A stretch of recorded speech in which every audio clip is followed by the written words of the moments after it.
Hello, good morning. कैसे हैं आप? मैं अभिषेक, आप देख रहे हैं अभी नर्सिंग एकेडमी। आपको नवदुर्गा और दुर्गा अष्टमी की बहुत बहुत शुभकामनाएं आपको। ठीक है ना? तो आज हम टॉपिक स्टार्ट करने वाले हैं मिडवाइफरी में। मिडवाइफरी में क्या है? मीनोपॉज। आज हम डिस्कस करेंगे कि मीनोपॉज होता क्या है, कब होता है, इसके कॉजेज क्या रहते हैं, क्यों होता है ये, मतलब उसके बाद में हम डिस्कस करेंगे कि इसके साइलेंट सिम्टम क्या है, और फिर हम डिस्कस करेंगे कि इसके लक्षण क्या क्या, लक्षण क्या क्या दिखेंगे। उसके बाद हम डिस्कस करेंगे कि इसके ट्रीटमेंट क्या क्या होगा। ठीक है, तो आइए हम डिस्कस करते हैं मीनोपॉज के बारे में। सबसे पहले तो हमें मीनोपॉज का पता होना चाहिए कि मीनोपॉज होता क्या है। उससे पहले हमें मीनार्की पता होना चाहिए। मीनार्की तो आपको पता ही है, first period of maturation cycle जो फीमेल्स के अंदर आता है उसको मीनार्की बोलते हैं। ठीक है, तो आज हम डिस्कस करने वाले मीनोपॉज। मीनोपॉज में क्या लिखा है? Permanent stoppage of the maturation cycle at rate for 6 month is called menopause. Menopause का मतलब ये होता है कि stoppage, permanent stoppage of maturation cycle, जो मासिक चक्र आ रहे थे, मैचुरेशन साइकिल जो पीरियड्स रेगुलर आ रहे थे वो अगर बंद हो जाते हैं, स्टॉपेज हो जाते हैं परमानेंट, एटलीस्ट कम से कम 6 मंथ तक, अगर 6 मंथ तक कोई भी पीरियड्स नहीं आ रहा है, बिल्कुल परमानेंट स्टॉपेज चल रहा है, तो हम उसको बोलेंगे मीनोपॉज हो चुका है, मीनोपॉज हो चुका है। समझ में आया? परमानेंट स्टॉपेज हो जाना मैचुरेशन साइकिल का कम से कम 6 मंथ तक मीनोपॉज कहलाता है। ठीक है, and it is the just opposite of menarche. Menarche के जस्ट अपोजिट होता है। पहला पीरियड क्या है? मीनार्की, और लास्ट पीरियड क्या है आपका? मीनोपॉज। इसलिए क्या लिखा है? It is just of opposite side of मीनार्की।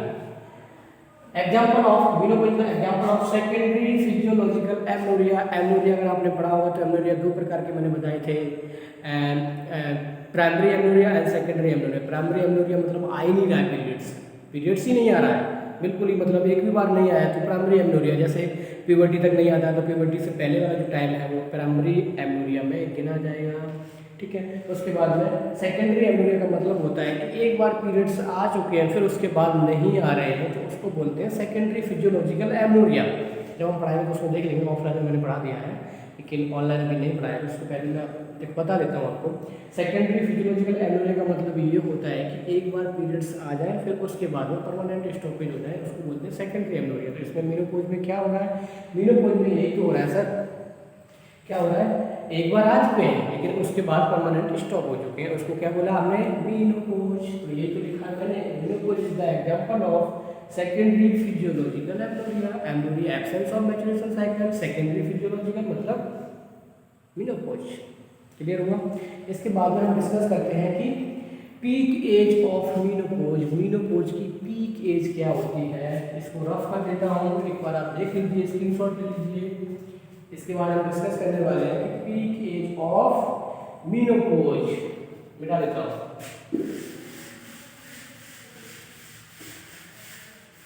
पढ़ते रहिएगा, आ जाता है पूछ लेते हैं, बता रहा हूँ आपको। पीक एज ऑफ मीनोपॉज,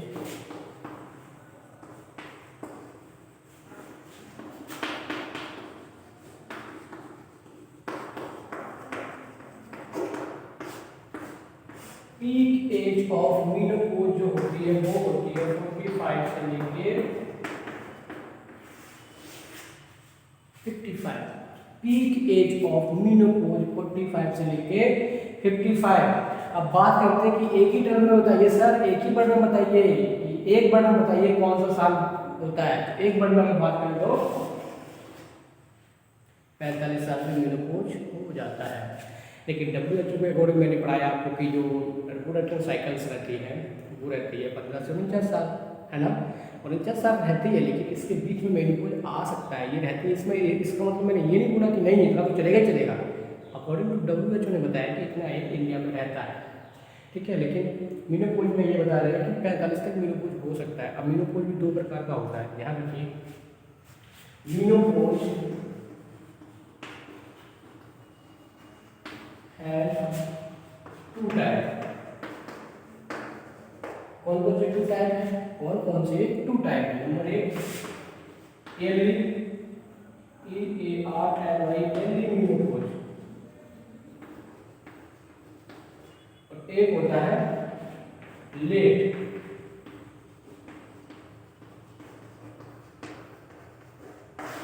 आज मार्कर इसलिए नहीं पढ़ा क्योंकि कल मार्कर खत्म हो चुका था, आप देख ही चुके थे ना, इसलिए चौक से पढ़ा रहा हूँ, है ना।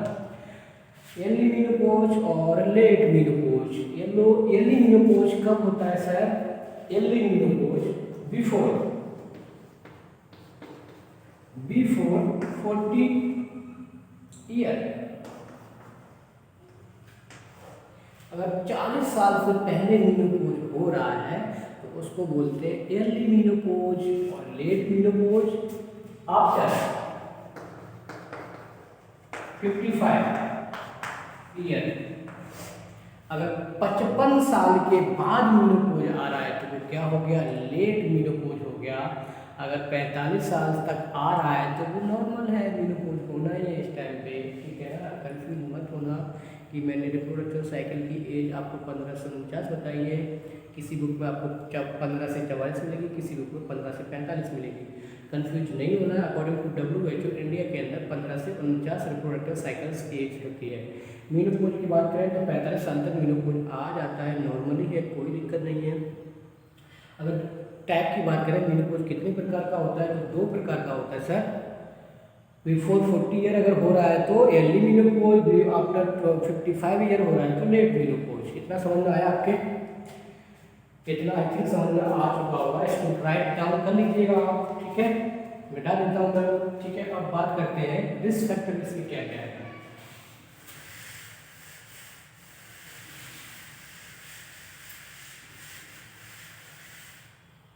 Risk factor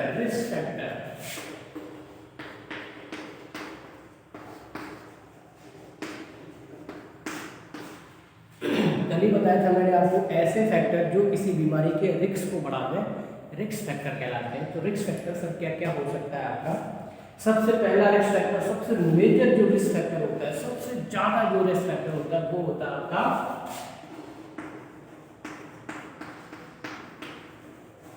smoking. मम्मी क्या कर रही है, लड़की क्या कर रही है? सुट्टे मार रही है, छल्ले बना रही है।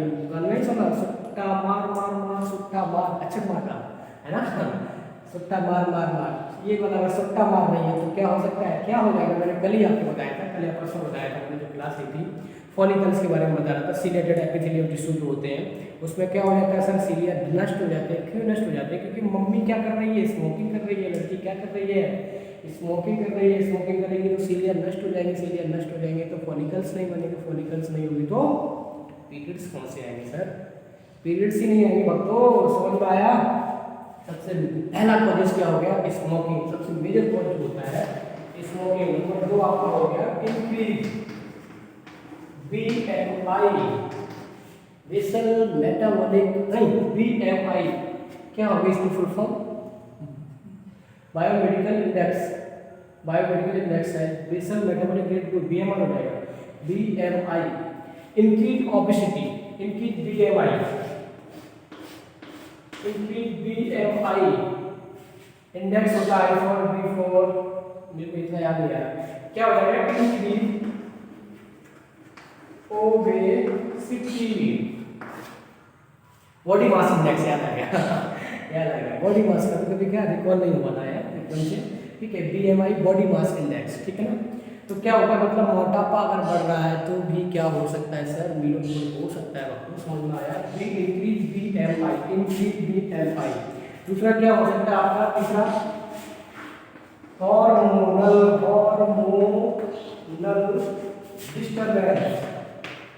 डिस्टर्बेंस, डी है। हार्मोनल डिस्टर्बेंस हो सकता है। एस्ट्रोजन प्रोजेस्टेरोन का अगर लेवल आगे पीछे हो गया, गड़बड़ा गया, तब भी आपको मेनोपॉज हो सकता है। BMI base body mass index, ठीक है ना। इसके अलावा क्या हो सकता है? इसके अलावा आपका कीमोथेरेपी ड्रग्स हो सकते हैं। किसी की अगर कीमोथेरेपी चल रही है तो भी उसको क्या हो सकता है? मेनोपॉज हो सकता है। क्यों हो सकता है सर? क्योंकि वो एस्ट्रोजन और प्रोजेस्टेरोन को इफेक्ट करेगा। अगर उनका लेवल गड़बड़ा गया तो क्या हो जाएगा? मेनोपॉज हो जाएगा। चौथा कीमोथेरेपी ड्रग्स, कोई सा भी ड्रग अगर कीमोथेरेपी ले रही है, कीमोथेरेपी ले रही है तो भी हो सकता है, या कीमोथेरेपी ड्रग्स ले रही है तब भी हो सकता है, ठीक है ना।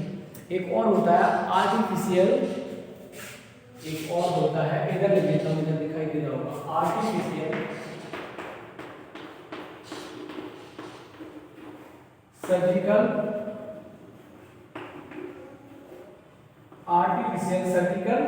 ऑपरेशन।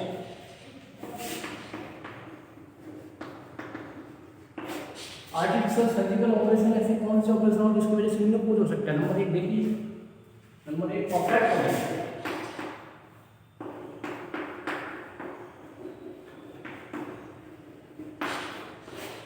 ऑपरेक्टोमी आर्टिफिशियल हम करवा सकते हैं ऑपरेक्टोमी। जैसे किसी को डिस्मेनोरिया हो रहा है, ठीक है, डिस्मेनोरिया किसी को हो रहा है तो क्या हुआ, डिस्मेनोरिया में आपको पता ही है कि पेनफुल पीरियड्स की ड्यूरेशन इतना पेन होगा कि लड़की कभी कभी चक्कर आके गिर भी सकती है, बेहोश भी हो सकती है, इतना पेन होता है डिस्मेनोरिया में।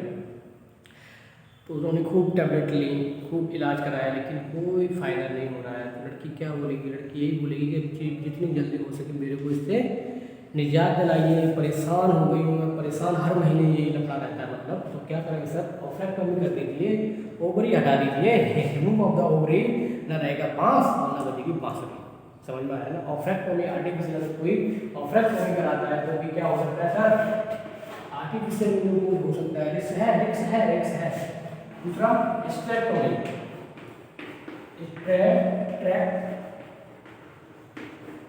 रिमूव ऑफ यूट्रस, कोई रिमूव यूट्रस को कराता है तब भी आपका आर्टिफिशियल ये हो सकता है। क्या हो सकता है सर, सर्जिकल ऑपरेशन के द्वारा क्या हो सकता है, आर्टिफिशियल सर्जिकल ऑपरेशन हो रहे हैं उनके द्वारा भी क्या मेनोपॉज हो सकता है। रिस्क फैक्टर बता रहे हैं आपको, घबराना नहीं है बिल्कुल, ठीक है ना, रिस्क फैक्टर बता रहे हैं। एक और कारण हो सकता है, क्या हो सकता है आपका, अगर रेडिएशन थेरेपी पढ़ रही है, radiation therapy, radiation therapy on ovary, अगर ओवरी पे हम रेडिएशन थेरेपी डालेंगे तो क्या हो जाएगा सर, क्या हो जाएगा बच्चों, रेडिएशन थेरेपी अगर हम किस पे डालेंगे, ओवरी पे डालेंगे तो ओवरी के अंदर जो फॉलिकल्स हैं वो डैमेज हो जाएंगे, वो खराब हो जाएंगे, वो नष्ट हो जाएंगे तो फॉलिकल ही नष्ट हो गए। तो immature graafian follicles major graafian follicles में नहीं बदलेगी तो क्या होगा सर, पीटर्स आएगी, मेनोपॉज हो गया। आया समझ में? क्या समझ में आया?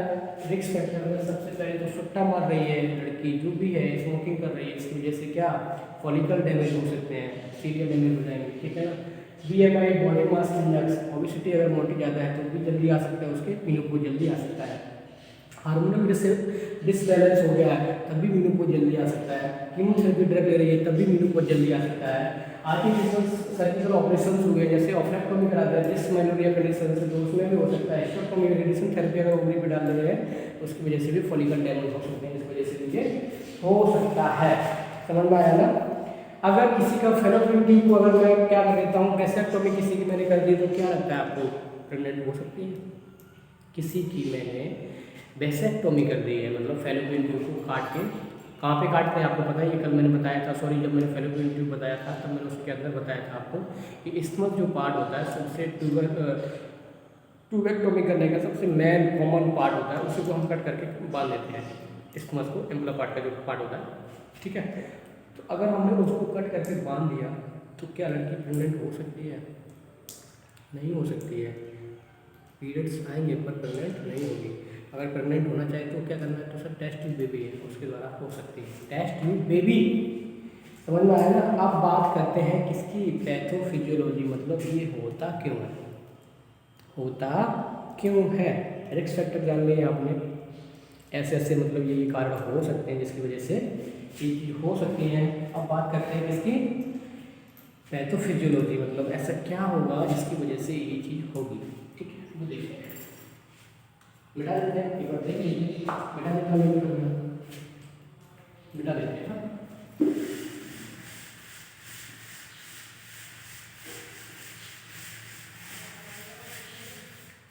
Pathophysiology of menopause,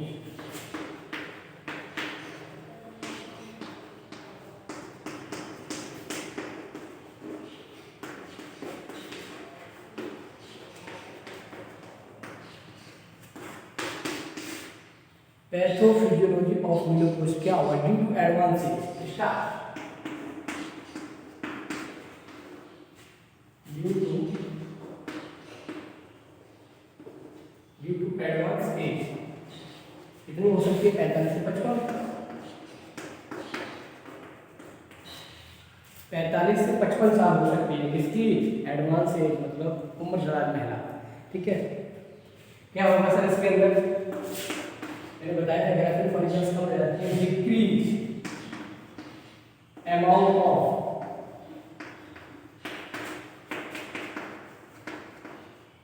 ग्राफियल follicle. मैंने ओवरी पढ़ाई थी तो आपको बताया था न्यूक्लियस से कितनी ग्राफियल फॉलिकल्स रह जाती है, बताइए थोड़ा आप पढ़ रहे हैं। ग्राफियल फॉलिकल्स मीनोपोज जब आता है तो कितनी रह जाती है ओवरी के अंदर, बताइए। मैंने बताया था आपको कि 20 वीक की जब जेस्टेशन पीरियड के अंदर होती है तब होती है उसमें भी 70 लाख मतलब 7 मिलियन। एट बर्थ होती है उसके अंदर 2 मिलियन मतलब 20 लाख। एट प्यूबर्टी मीनार्की के समय कितना होता है उसके अंदर? 4 लाख, बताया था मैंने आपको। उसके बाद जब मीनोपोज आता है तो उसके अंदर कितनी रह जाती है? 10,000 फॉलिकल्स रह जाती है। क्या? ग्राफियल फॉलिकल्स। तो कितनी रह जाएंगी सर? 10,000 ग्राफियल फॉलिकल्स रह जाएंगे। अब क्या होगा? अब क्या होगा सर इसके अंदर? Increase resistance development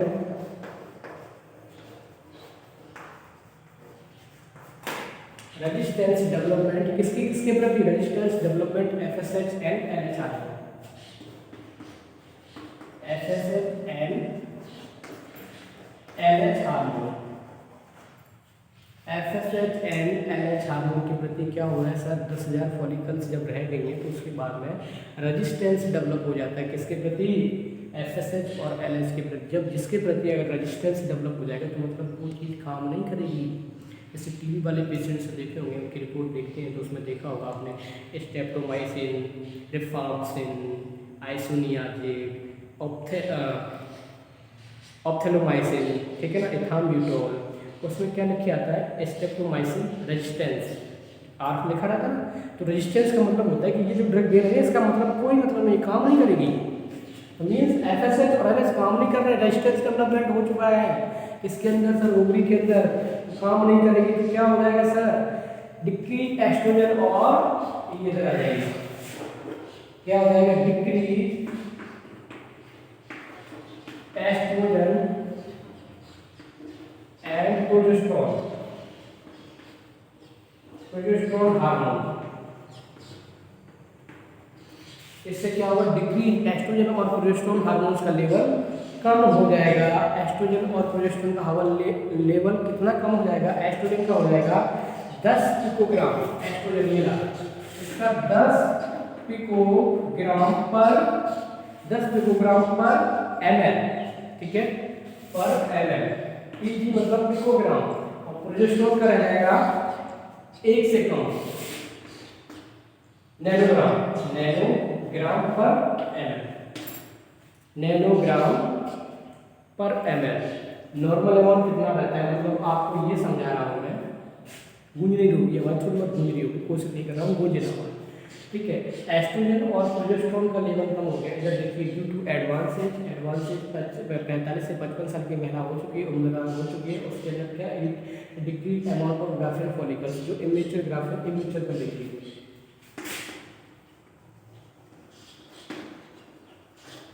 immature ग्राफियल follicles जो है कितनी रहेगी सर? 10,000 रहेगी। जब मैंने ओवरी पढ़ाया था आपको तो मैंने बताया था ग्राफियल फॉलिकल्स कितनी कब होगी, ठीक है।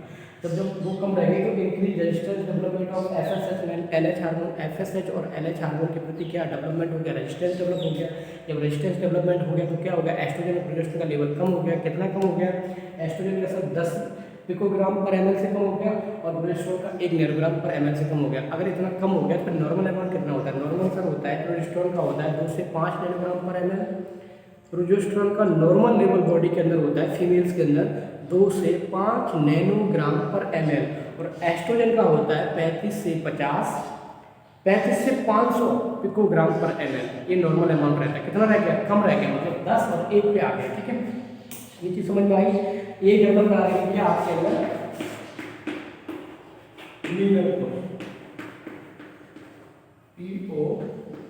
POUS, आईएस की पैथोलॉजी समझ में सर, पैथोलॉजी क्या समझनी है, पैथोलॉजी समझना है ड्यू टू एडवांसेज है 45 से 55 साल की महिला है, उसके अंदर इमेच्योर ग्राफिन फॉलिकल्स की संख्या कम रह गई है, कितनी कम रह गई है सर 10,000 रह गई है। 10,000 रहने के बाद इनकी रेजिस्टेंस डेवलपमेंट हो चुका है किसके अंदर, एफएसएच और एलएच के अंदर।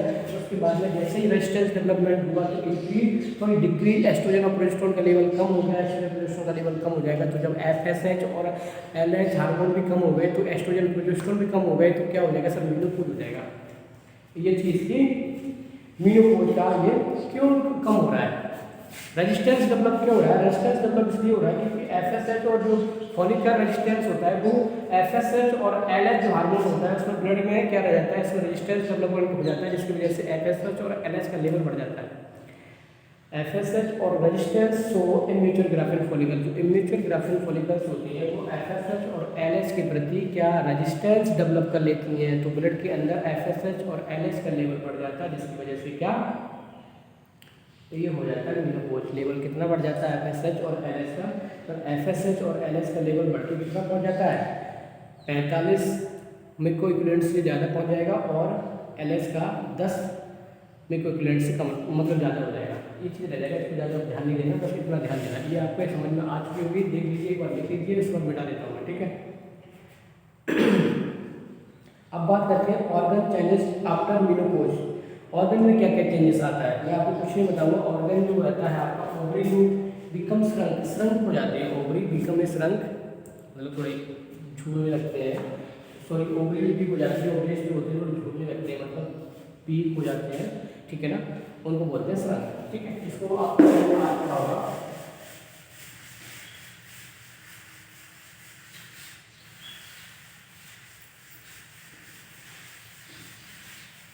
Organ changes during after menopause. Organ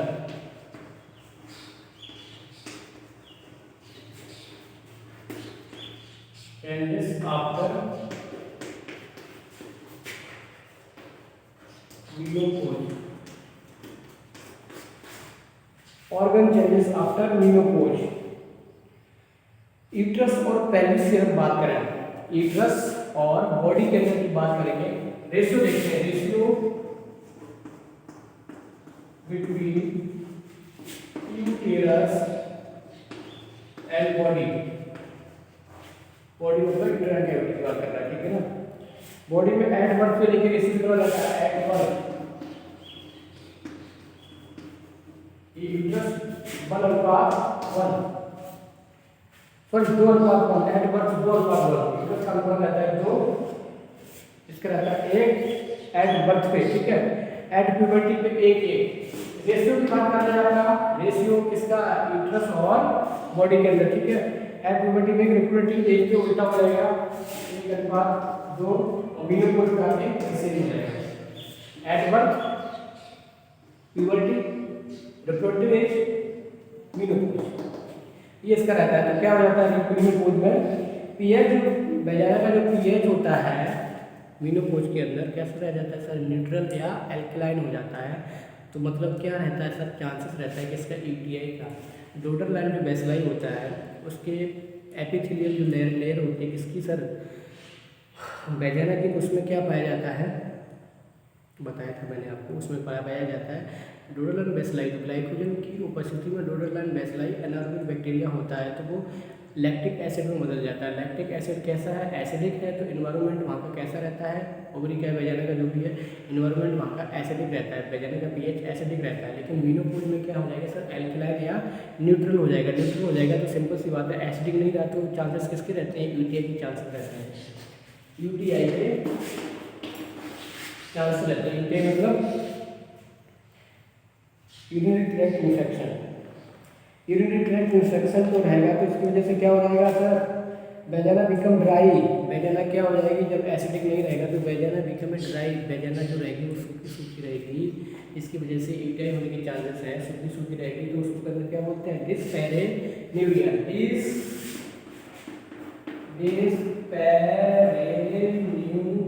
डिस्पेरेन्यूरिया, इसको बोलते हैं पेनफुल इंटरकोर्स। डिस्पेनोरिया हो जाएगा। क्यों हो जाएगा सर? बीजाइना ड्राई हो चुकी है। क्यों ड्राई हो चुकी है सर? पीएच क्या हो चुका है? बढ़ चुका है। न्यूट्रल एंड एल्कलाइन पीएच हो गया है, इसकी वजह से। बाकी जो वेजाइना है वो कैसी हो चुकी है? बिकम श्रिंक या ड्राई हो चुकी है, इसलिए ईटीआई होने के चांसेस ज़्यादा हैं। और डिस्पेरेनिलिया भी हो सकता है। क्या इसका मतलब है? डिस्पेरेनिलिया का मतलब पेनफुल इंटरकोर्स, मतलब बुढ़ापे में जो वेजाइना होता है उसका पीएच कम हो जाएगा, जिसकी वजह से डिस्पेनोरिया हो जाएगा, मतलब पेनफुल सेक्सुअल इंटरकोर्स। अब बुढ़ापे में अगर बुढ़े का उम्र बढ़ गया तो क्या हो जाएगा? बुढ़े में दिक्कत हो जाएगी ना, इसलिए डॉक्टर लोग जेली प्रोवाइड करते हैं कि ये जेली अब कर लीजिए दुनिया मुट्ठी में, ठीक है ना। बुरा तो नहीं लग रहा ना किसी को? अल्लाह के बुरा तो लगता है भाई, हम अक्सर आते हैं तो वैसे कुछ नहीं हो जाएगा, ठीक है ना। मतलब डिस्पेनोरिया मीन्स पेनफुल इंटरकोर्स रहेगा। पेनफुल इंटरकोर्स रहेगा तो क्या होगा सर? पेनफुल इंटरकोर्स रहेगा तो सेक्स करने में पेन होगा, इसलिए, ठीक है ना। एक क्वेश्चन आता है, at menopause risk of senile atrophic या वेजिनाइटिस रहता है, ठीक है। अब इसके साइन एंड सिम्टम की बात करते हैं। साइन एंड सिम्टम ये आपको समझ में आ चुका होगा। अब बात करते हैं साइन एंड सिम्टम।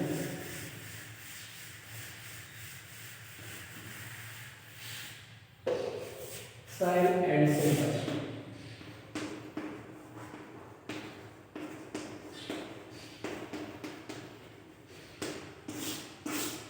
पहला इसका क्लासिकल साइन जो रहता है वो रहता है hot flush. Hot flush, hot flush, hot flush, hot flush,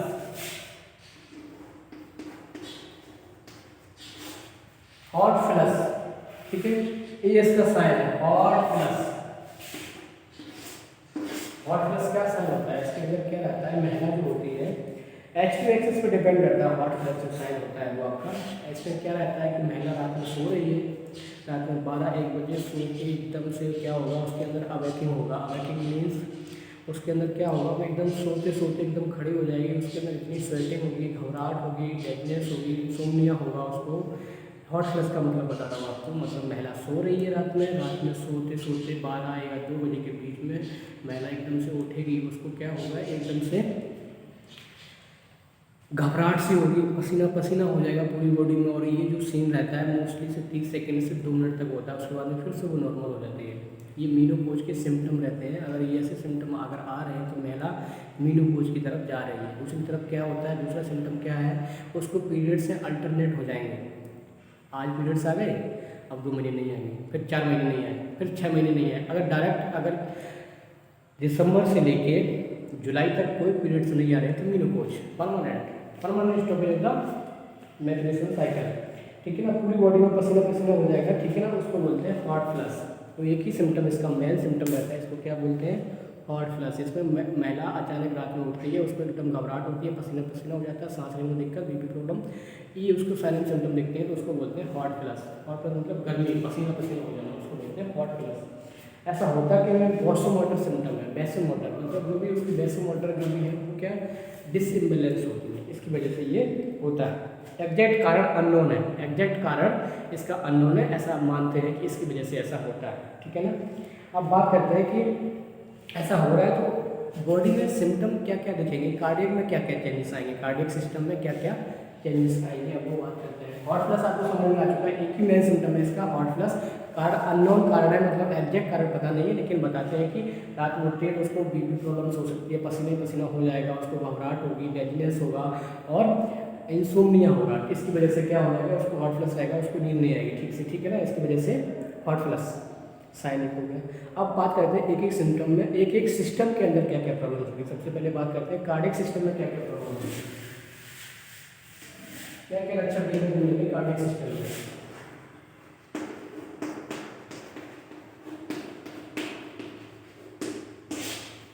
cardiac system में आपको सबसे पहले मिलेगा hypertension.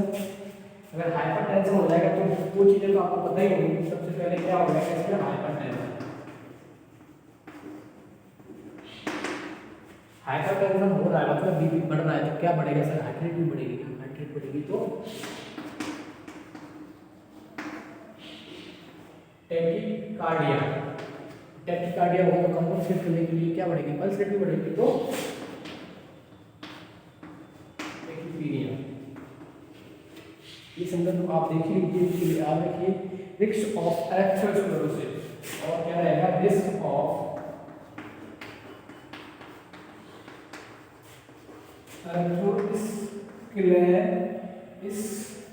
Sclerosis, risk of sclerosis रहेगा, रिस्क ऑफ एरेथ्रोस्क्लेरोसिस रहेगा। क्यों रहेगा सर?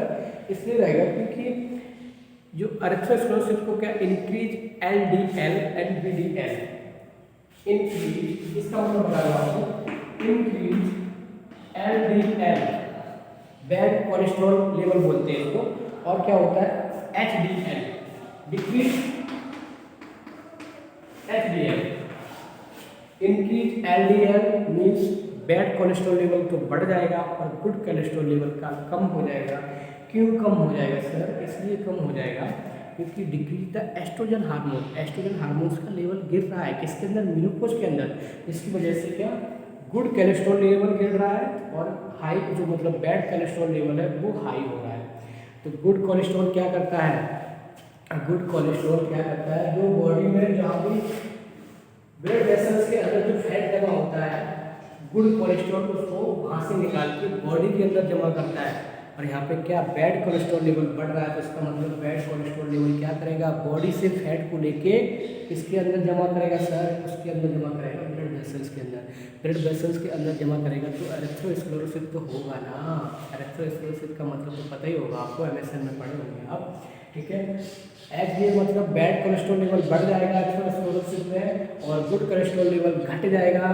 क्यों घट रहा है सर? एस्ट्रोजन डिक्रीज हो रहा है इसलिए घट रहा है। समझ में आ गया ना? ये चांसेस रहेगा। स्केलेटल सिस्टम में क्या रहेगा, ये कार्डियक सिस्टम का प्रॉब्लम जाना आपने, ये सिम्टम आपको देखने को मिलेंगे। अब बात करते हैं मास्कुलर स्केलेटल सिस्टम में क्या रहेगा, देखेंगे आप, देखिए थोड़ा। स्केलेटल सिस्टम में क्या रहेगा आपका, बोन मास क्या हो रहा है, धीरे धीरे गिर रहा है, बैठा देते हैं। स्केलेटल सिस्टम की बात कर रहे हैं,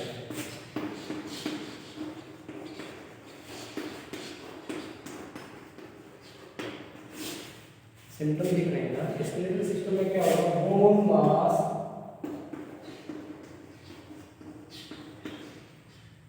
डिक्रीज हो रहा है, डिक्रीज बोन मास, ठीक है, 3 से 5% पर ईयर, 3 से 5% पर ईयर, 3 से 5% क्या हो रहा है, due to decrease oestrogen. Oestrogen hormone female में बहुत ज़्यादा मायने रखता है। अगर एस्ट्रोजन गर्भ खत्म हुआ मतलब कम हुआ तो दिक्कत ही बढ़ जाएगी। एस्ट्रोजन हार्मोन्स कम हो रहा है, वही तो क्या कर रहा है सर, बोन मास में करवा रहा है, इनकी बोन मास हो गया। बोन मास मतलब बोन के नीचे अंदर क्या हो रहा है, ऑस्टियोमलेशिया, हाँ जी ऑस्टियोमलेशिया हो रहा है। Risk of pathological osteomalacia, osteomalacia, osteomalacia के चांसेस बढ़ रहे हैं सर, ऑस्टियोमलेशिया के चांसेस बढ़ रहे हैं। तो क्या हो जाएगा सर, ऑस्टियोमलेशिया का बोन चेक करने के लिए क्या हो जाएगी, वीक हो जाएगी। इसको चेक करने के लिए एक टेस्ट करते हैं ऑस्टियोमलेशिया की, DEXA scan test. DEXA question आता है कि ऑस्टियोमलेशिया को आइडेंटिफाई करने के लिए कौन सा टेस्ट करते हैं सर, डेक्सा स्कैन टेस्ट करते हैं, ठीक है ना। इसको आप ध्यान रखिएगा, डेक्सा स्कैन टेस्ट करते हैं।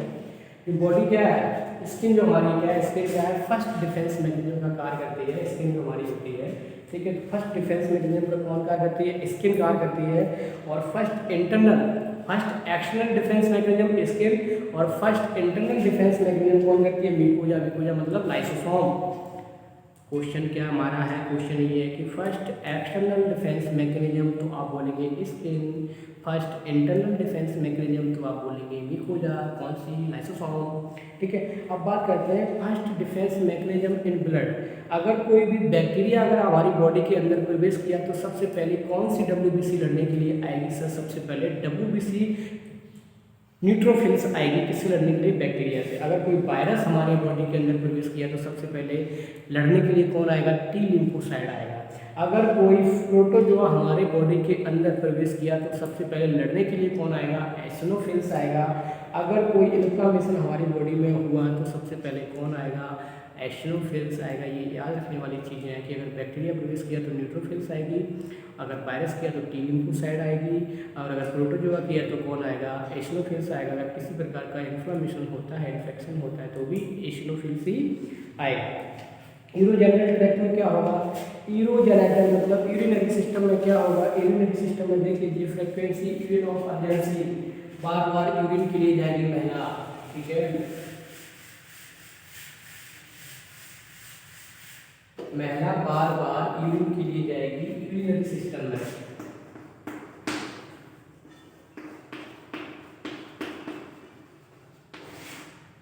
ड्रिबलिंग ऑफ यूरिनरी सिगरेट क्या लगेगा आपको, frequency and urgency due to weak pelvic support, pelvic support का इतना नहीं रहेगा, due urgency of urine due to weak pelvic support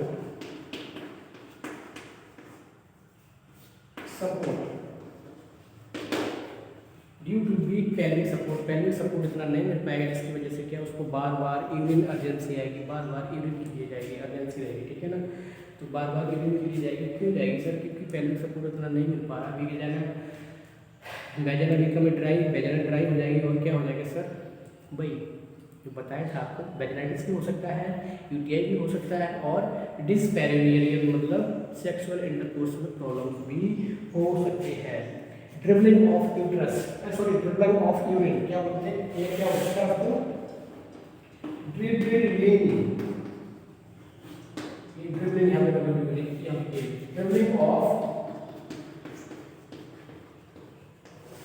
dribbling of uterus मतलब टिप टिप बरसा पानी, ड्रिबलिंग ऑफ यूट्रस या यूरिन कॉम्पिटेंसी बोलेंगे। टिप टिप बरसा पानी गाना सुना है अक्षय कुमार और रवीना टंडन का। ड्रिबलिंग ऑफ यूट्रस मतलब पानी बूंद बूंद करके टपकेगा, कंट्रोल नहीं होगा किसका, फीमेल्स का, ठीक है। और पानी ने आग लगाई, मतलब डिसूरिया, डिसूरिया मीन्स, डिसूरिया में डिफिकल्टी इन वॉइडिंग मतलब टॉयलेट करने में, स्टूल पास करने में क्या होगी सर, दिक्कत होगी, परेशानी होगी, जलन होगी, दिक्कत होगी, उसको बोलेंगे डिसूरिया। टिप टिप बरसा पानी, ड्रिबलिंग ऑफ यूट्रस या यूरिन कॉम्पिटेंसी, पानी टप टप मतलब बूंद बूंद करके आएगा। और डिसूरिया में क्या होगा सर, ये प्रॉब्लम होगी उसको, क्या होगा, टॉयलेट करने में जलन होगी उसको, बहुत दिक्कत होगी। तो इसीलिए बोला गया कि टिप टिप बरसा पानी, और पानी ने आग लगाई।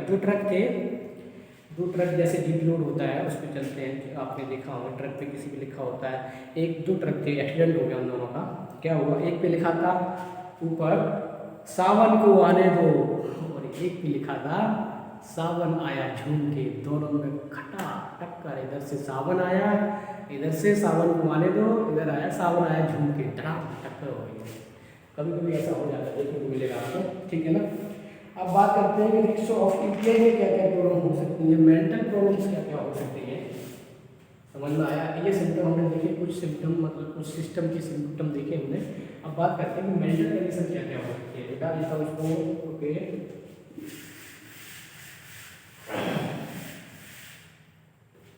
अब बात करते हैं, किसकी बात करते हैं सर, अब बात करते हैं मेंटल कंडीशन क्या क्या हो सकती है, मेंटल प्रॉब्लम। सबसे पहले तो ये क्या हो जाएगा, इंसोम्निया। इंसोम्निया मतलब नींद नहीं आएगी उसको ठीक से, क्यों, ड्यू टू हॉट फ्लश, देख लीजिए, due to hot flush, due to hot flush के अकॉर्डिंग क्या हो गया आपको, इंसोम्निया रात में बार बार उठेगी, रात में से तीसरे दिन उठ रही है तो नींद वैसे भी नहीं आएगी ना, इरिटेटिंग हो जाएगा, नींद उसका नींद नहीं आएगी तो क्या हो जाएगा, हेडेक रहेगा, हेडेक मतलब टेंशन नहीं होता, हेडेक मतलब सिर दर्द, ये रहेगा आपको, मतलब इसको होगा उसको रेस्टलेसनेस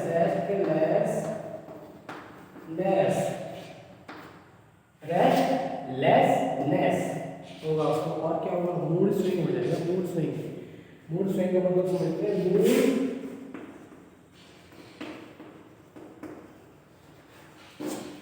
मूड स्विंग होगा। छोटे छोटे बच्चे होंगे, दादी के पास गए खेलने के लिए, दादी का मूड बदले तो फूड भी देती है ना, फिटनेस बना देती है 2 मिनट में। 2 मिनट में फिटनेस बन जाती है दादी के पास में। अगर माया मतलब प्यार आ रहा है तो प्यार लौटा ही गई है दादी। समझ में आया ना, दादी का अलग ही हिसाब रहता है। मूड बदल गया तो मतलब मूड स्विंग होता है, उनका कोई गलती नहीं है। मूड स्विंग क्यों होता है, क्यों इसलिए होता है सर, एस्ट्रोजन और प्रोजेस्टेरोन हार्मोन का लेवल जो कम हो रहा है। एस्ट्रोजन और प्रोजेस्टेरोन क्या करते हैं सर, प्लेजर दिलवाते हैं, जवान रहते हैं तो एस्ट्रोजन प्रोजेस्टेरोन का लेवल फीमेल्स के अंदर नॉर्मल रहता है, कोई दिक्कत नहीं है, खुश रहती है, नो प्रॉब्लम, कोई दिक्कत नहीं। लेकिन उनका जब लेवल गिरता है तो मूड स्विंग होता है। मूड स्विंग का मतलब इरिटेटिंग नेचर हो जाता है, कभी कभी गुस्सा आ जाता है उसको बहुत तेजी से। क्यों गुस्सा आ रहा है, क्योंकि सर एस्ट्रोजन और प्रोजेस्टेरोन का कम हो रहा है। एस्ट्रोजन और प्रोजेस्टेरोन एज ए स्टेरॉइड की तरह कार्य करते हैं बॉडी के अंदर। अगर स्टोरेज कम होगा, किसी को कोई स्टूडेंट ले रहा है, कोई एल्कोहल ले रहा है और उसकी बंद करवा दोगे तो डिस्टर्ब मूड स्विंग हो जाएगा, मूड स्विंग हो जाएगा तो बहुत सुनाएगा, पीट भी सकता है। तो ऐसा ही यहाँ पे भी हो जाता है इनके साथ, ठीक है ना।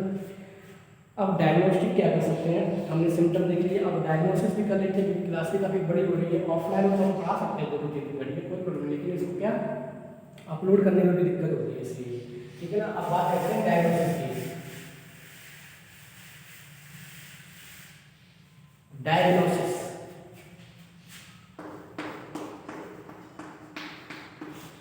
डायग्नोसिस में वही हिस्ट्री एंड फिजिकल एग्जामिनेशन, पहला क्या हो जाएगा हिस्ट्री एंड फिजिकल,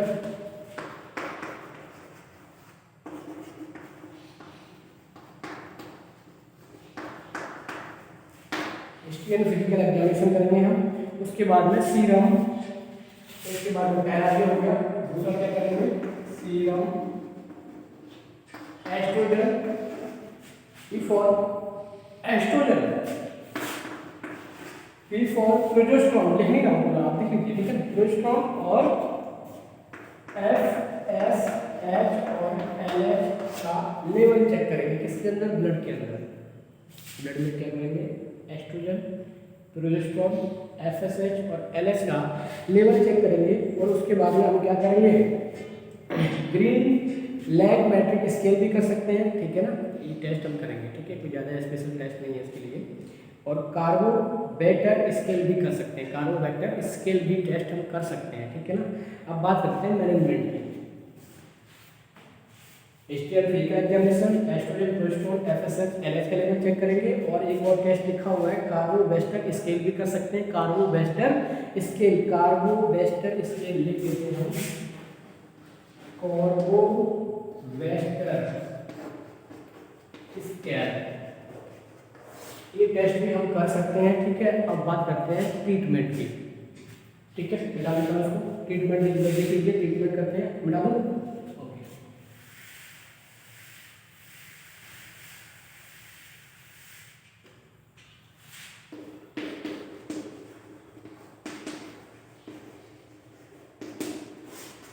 कोई लेकिन चाहती ही नहीं, अभी मेरे मेरे कोच नहीं आए हैं, अभी मेरी कोई नहीं चाहती, मतलब और एंजॉय करना चाहती हूँ। तो सबसे पहले ड्रग ऑफ चॉइस क्या करेंगे, हॉट फ्लश,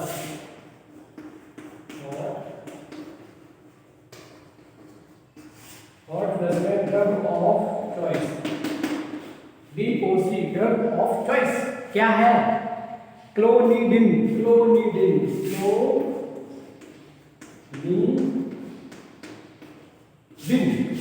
ये ड्रग ऑफ चॉइस है किसके अंदर, किसी को हॉट फ्लश आ रहे हैं, मीनोपॉज के अंदर ड्रग ऑफ चॉइस क्या रहेगी आपकी, to reduce severity of hot flush.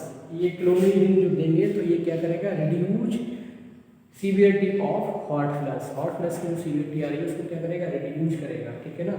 और क्या दे सकते हैं हम, HRT, हार्मोनल रिप्लेसमेंट थेरेपी दे सकते हैं। कैसे देंगे, क्या क्या देंगे हार्मोनल रिप्लेसमेंट थेरेपी में, एस्ट्रोजन और प्रोजेस्टेरोन। शॉर्ट में आप लिखिए पूरा, E for estrogen, P for progesterone. Hormonal replacement therapy में हम एस्ट्रोजन दे सकते हैं और प्रोजेस्टेरोन दे सकते हैं, ठीक है। एस्ट्रोजन किसको देंगे और प्रोजेस्टेरोन किसको देंगे, जिसका यूट्रस पहले से निकल गया है, जिसका यूट्रस नहीं है, ऑफ्रेक्टोमी पे हिस्टेक्टोमी कर दी गई है, जिसके पास यूट्रस नहीं है उसको तो हम एस्ट्रोजन देंगे। जिसके पास यूट्रस नहीं है, हिस्टेक्टोमी कर दी गई थी पहले, फिर से अगर उसको क्या आ रहे हैं, हॉट फ्लश आ रहे हैं, या फिर मेनोपॉज आ रहा है तो उसको हम एस्ट्रोजन पिल्स देंगे, एस्ट्रोजन टैबलेट्स देंगे हार्मोनल रिप्लेसमेंट थेरेपी में। अगर जिसके पास यूट्रस है, जिसका यूट्रस है ऊपरी मतलब सब कुछ है, लेकिन मेनोपॉज आ रहा है तो सोच रही मेनोपॉज नहीं आए तो प्रोजेस्टेरोन देंगे। कंडीशन है एस्ट्रोजन प्रोजेस्टेरोन देने में भी। अगर यूट्रस नहीं है, हिस्टेरेक्टोमी उसकी हो चुकी है और उसको मेनोपॉज आ रहा है, वो सोचते नहीं मेनोपॉज नहीं है मेरे को, तो उसको एस्ट्रोजन देंगे। यूट्रस है और मेनोपॉज आ रहे हैं, वो सोचते कि नहीं मेनोपॉज अभी नहीं है मुझे, तो हम प्रोजेस्टेरोन देंगे। ओके, ये देंगे विद यूट्रस, ठीक है। अगर एस्ट्रोजन रेजिस्टेंस डेवलपमेंट हो चुका है, एस्ट्रोजन का लेवल कम हो चुका है बॉडी के अंदर, देखा होगा आपने मोस्टली जो गायनेकोलॉजिस्ट होते हैं वो फीमेल्स को एक ही चीज़ ज़्यादातर देते हैं, एक वो ड्रग्स देते हैं। मैं आपको बताता हूँ कौन से ड्रग देते हैं, मैं इसको बता दूँगा, ठीक है। आप लोग देख लीजिए, इसको मैं बता देता हूँ। जो भी लेडीज गायनेकोलॉजिस्ट के पास जाती है तो उसको बोलती है कि मेरे मेनोपॉज आ रहा है, पीरियड्स टाइम पे नहीं आ रहा है, तो उसको कुछ टैबलेट्स होती हैं वो देती है, उसको बोलते हैं एस्ट्रोजन सेलेक्टिव रिसेप्टर मॉड्यूलर। तो क्या उसको होती है रिलैक्सीफैन, रिलैक्सीफैन।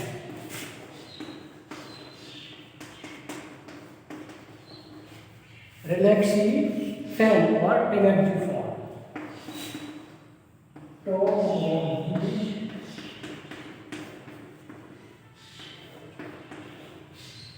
टेमोक्सिफोन, क्यों नहीं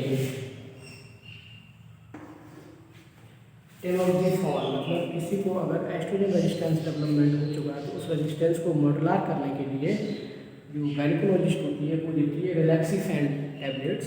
किसको, जिसको मेनोपॉज या जिसको हार्ट फ्लश आ रहे हैं उसको। रेजिस्टेंस इसके अंदर रिपोर्ट देखी जाती है, रेजिस्टेंस डेवलपमेंट हो चुका है एस्ट्रोजन के प्रति, तो रिलैक्सीफैन देंगे और टेमेक्सिफैन टैबलेट्स होती है उसको देंगे।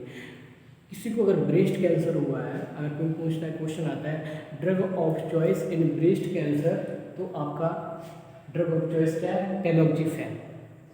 बहुत बार कॉम्पिटिशन में आता है, एम्स हो चाहे वो कॉम्पिटिशन स्टाफ नर्स का हो, तो कुछ भी हो, मोस्टली पूछ लेते हैं कि drug of choice in breast cancer which drugs. Option ये एलोपेरिडोल, लिथियम, टेमेक्सिफैन, रिलैक्सीफैन, तो आपका ऑप्शन टेमेक्सिफैन इज राइट आंसर। समझ में आया ना।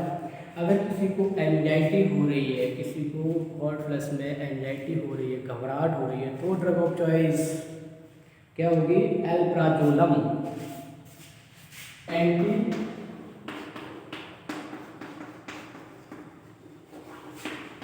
Allergic drug in menopause.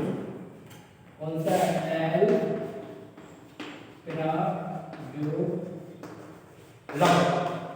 Alprazolam, anti allergic drug in menopause, alprazolam. समझ में आया। अब क्या हो रहा है सर, और क्या मैंने बताया था आपको, इसमें क्या हो रहा है, बोन मास क्या हो रहा है, धीरे धीरे गिर रहा है, 3 से 5% मैंने बताया था पर ईयर। ऑस्टियोमलेशिया हो रहा है सर, ऑस्टियोमलेशिया। देखिए जल्दी से टाइम नहीं है ना। हार्ट फ्लश के द्वारा जो लिया हुआ, ठीक है।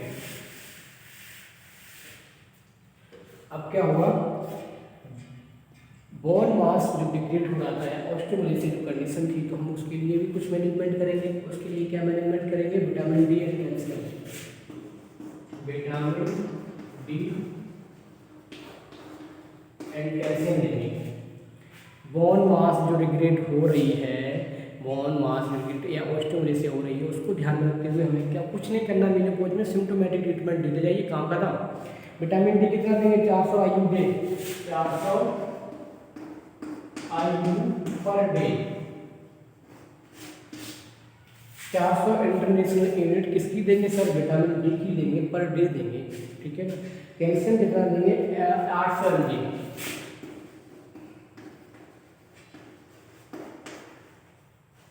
Per day, 800 mg per day देंगे, ठीक है ना। नॉर्मल देते हैं हम 800 mg पर डे, लेकिन आफ्टर मेनोपॉज में कितना कर देंगे, 1000 mg। कैल्शियम तो नॉर्मल दिया जाता है, नॉर्मल फीमेल्स खाती है 800 mg पर डे नॉर्मली, कोई दिक्कत नहीं है। ठीक है, तो मेनोपॉज से बचने के लिए, मेनोपॉज हो गया तो हम कितना देंगे, 1000 mg,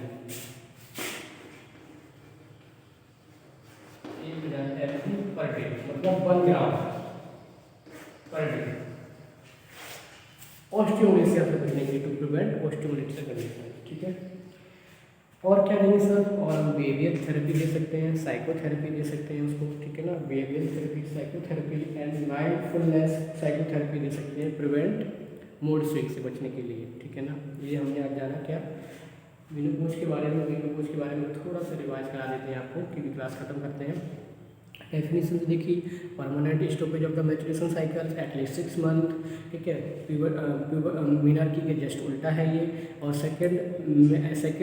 सेकेंडरी फिजियोलॉजिकल एमोनिया का एग्जाम्पल है, ठीक है, ये हमने देखा, ठीक है। इसके बाद में इसका साइलेंट सिम्टम की बात करें तो हार्ट फ्लश साइलेंट सिम्टम है। इसके बाद में कार्डिक में क्या क्या चेंजेस आ रहा है, एथेरोस्क्लेरोसिस कराएगा, एथेरोस्क्लेरोसिस कराएगा तो मतलब जो लो बैड कोलेस्ट्रॉल लेवल तो बढ़ जाएगा और गुड कोलेस्ट्रॉल लेवल घट जाएगा। और काम क्या रहता है, गुड कोलेस्ट्रॉल लेवल ब्लड में फैट को जमा होता है, डिपोजिट होता है, उसको उठा के बॉडी में डिपोजिट करता है, जबकि बैड कोलेस्ट्रॉल लेवल बॉडी से उठा के ब्लड वेसल्स में जमा करता है। ब्लड वेसल्स में जमा करेगा तो एथेरोस्क्लेरोसिस हो जाएगा। उसके बाद में हमने पढ़ा कि इसका ट्रीटमेंट हमने बताया कि अगर हॉट फ्लश को रिड्यूस करना है तो क्लोनिडिफेन देंगे, और ठीक है, अगर एस्ट्रोजन के प्रति रेजिस्टेंस डेवलपमेंट हो चुकी तो कौन सी ड्रग्स देंगे, रिलैक्सीफेन देंगे और टेमोक्सिफेन देंगे। टेमोक्सिफेन मैंने आपको बताया बेस्ट ऑफ कैंसर में भी ड्रग ऑफ चॉइस है टेमोक्सिफेन। अगर किसी को एंजाइटी हो रही है इसी वजह से, हॉट फ्लश की वजह से या मेनोपॉज की वजह से, तो उसको एल्प्राजोलम देंगे, ठीक है। और अगर किसी का बोन मास डिग्रेड हो रहा है तो 3 से विटामिन डी और कैल्शियम देंगे। विटामिन डी कितना देंगे, 400 IU पर डे, और जो नॉर्मली जो हम देते हैं कैल्शियम 800 mg पर डे, वो हम मेनोपॉज होने के बाद 1000 mg मतलब 1 ग्राम पर डे कर देंगे। साइकोथेरेपी देंगे, बिहेवियर थेरेपी देंगे, मूड स्विंग करने के लिए क्या देंगे, मूड स्विंग करने के लिए मेंटल फुलनेस या उसको इंजॉयमेंट कराएंगे, ठीक है ना। ये था आपका हॉट फ्लश। आशा करते हैं आपको समझ में आया होगा, ठीक है। तो मिलते हैं फिर नेक्स्ट वीडियो में, ओके। तब तक के लिए हम आपसे विदा चाहते हैं। थैंक यू, धन्यवाद।